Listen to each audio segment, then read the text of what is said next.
Hi friends, అందరికీ శుభోదయం. పొద్దున్నే ఒక స్పెషల్ వీడియో చేయడానికైతే ఒక స్పెషల్ ఏరియాకైతే వచ్చాను.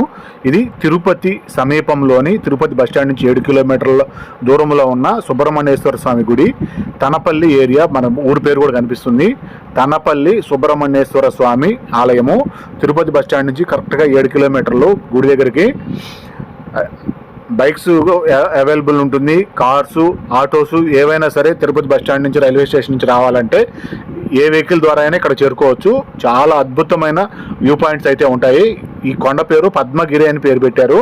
ఈ ఆర్చ్ నుంచి లోపలికి అయితే ఎంటర్ అవుతున్నాము. ఆటో ద్వారా మనం పైకి ఎక్కుతున్నాము కొండ మీదకి. ఈ కొండ మీద పెద్ద దూరం అయితే ఉండదు, జస్ట్ కొంచెం దూరమే. ఇక్కడ నుంచి మామూలుగా ఎవరైనా నడిచైనా ఎక్కొచ్చు కొండ దగ్గరికి చేరుకుంటే కనుక. తనపల్లి ఊరు నుంచి వాకబుల్ డిస్టెన్స్లోనే ఉంటుంది.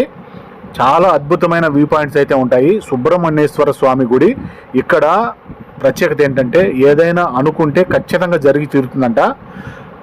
ఈ గుడి పునర్నిర్మాణం అయితే, రీమోడలింగ్ అయితే, కొత్త గుడి అయితే చేశారు. దాని వివరాలు కూడా నేను పూర్తిగా చెప్పే ప్రయత్నం అయితే చేస్తాను. ఇప్పుడు మనం ఆటో అయితే ఆపుకున్నాము. ఆపి దిగి చుట్టుపక్కల వ్యూ పాయింట్స్ ఎలా ఉన్నాయనేది చూపించే ప్రయత్నం అయితే చేశాను. మనకి తిరుచానూరు దగ్గర నుంచి పక్కనే ఉంటుంది ఊరు తనపల్లి. ముఖ్యంగా మనం తిరుపతి బస్టాండ్ వైపు నుంచి రైల్వే స్టేషన్ వైపు నుంచి రావాలంటే మనం బైపాస్ రోడ్డు క్రాస్ చేసి బైపాస్ రోడ్డు నుంచి తాజ్ హోటల్ ఏదైతే ఉందో తాజ్ హోటల్ రోడ్లో తనపల్లి సుబ్రహ్మణ్యేశ్వర స్వామి టెంపుల్ అని ఫోన్ గూగుల్లో చెక్ చేసుకున్నా కూడా మొబైల్ అయినా చూపిస్తుంది మ్యాప్. చాలా బాగుంటుంది, అద్భుతమైన ఏరియా. ముఖ్యంగా చుట్టుపక్కల వ్యూ పాయింట్స్ అయితే చాలా అద్భుతంగా ఉంటాయి. నేను పొద్దున్నే 6:30 నుంచి 7 గంటల లోపు అయితే ఈ వీడియో అయితే తీశాను. చాలా అద్భుతమైన లొకేషన్స్, చుట్టుపక్కల వ్యూ పాయింట్స్ కూడా చాలా అద్భుతంగా అయితే ఉంటాయి. పొద్దున్నే కాబట్టి కొంత మంచుగా అయితే వాతావరణం కనిపిస్తూ ఉంది. స్వామి మొదట్లో ఈ చిన్న గుండు కనిపిస్తుంది కదా, ఈ గుండు కింద చిన్న తలుపు అయితే కనిపిస్తుంది కదా. సుబ్రహ్మణ్యేశ్వర స్వామి మొదట్లో ఇక్కడ వెలిసాడంట. ఇక్కడ వెలిసిన ఆయన్ని భక్తులు రాకపోకలకి కొండ అంచునున్న మరి కొంచెం ఇబ్బందిగా ఉందని కొత్తగా గుడి నిర్మాణం అయితే కొంత పైకి అయితే చేర్చి పైన కొండ వెడల్పుగా ఉన్న చోట గుడి నిర్మాణం అయితే చేశారు. చాలా అద్భుతమైన నిర్మాణం చేశారు. చాలా బాగుంటుంది గుడి. చుట్టుపక్కల వాతావరణం కూడా ఈ విధంగా ఉంటుందని చూపిస్తున్నాను. మనకి ఇక్కడ నుంచి వ్యూ పాయింట్లో తిరుమల కొండ కూడా చాలా అద్భుతంగా అయితే కనిపిస్తుంది. చుట్టుపక్కల వ్యూ పాయింట్స్ అయితే ఇలా ఉన్నాయి. పెద్ద బండరాళ్ళను కూడా ఏమి డిస్టర్బ్ చేయకుండా అద్భుతంగా అయితే అలాగే ఉంచారు. పెద్ద బండరాళ్ళను కూడా ఇక్కడ ఉన్న వసతి సదుపాయాలు కూడా రూములు కొంత అవకాశం అయితే కల్పించారు. ఇక్కడ వసతులు అయితే చాలా బాగానే ఉన్నాయి. వాతావరణం పరంగా కావచ్చు, నీళ్ళ వసతి కావచ్చు, వాష్రూమ్స్ కావచ్చు, కావలసిన ఎమర్జెన్సీ వసతులన్నీ కూడా చాలా బ్రహ్మాండంగా ఉన్నాయి. ఇది కనిపిస్తుంది కదా వ్యూ పాయింట్లో.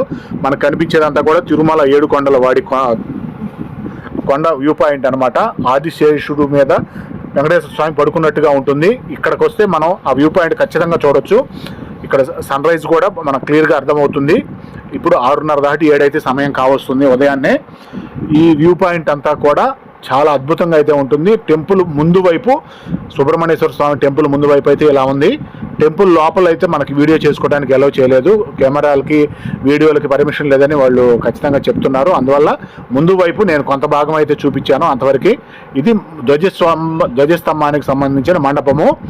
ప్రధాన ఆలయానికి సంబంధించి కూడా వ్యూ అంతా కూడా ఈ విధంగా ఉంటుంది.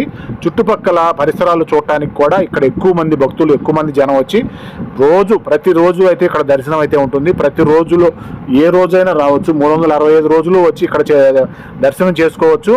అలాగే వ్యూ పాయింట్స్ని చూడవచ్చు ఉదయాన్నే, అలాగే సాయంత్రం. ఇక్కడ వ్యూ పాయింట్స్ అయితే చాలా అద్భుతంగా అయితే ఉంటాయి. తిరుమల కొండతో పాటు తిరుపతి టౌన్ కూడా అద్భుతంగా అయితే కనిపిస్తుంది. వీడియో ఇంతటితో ముగిస్తున్నాను. మరొక వీడియోలో కలుద్దాం.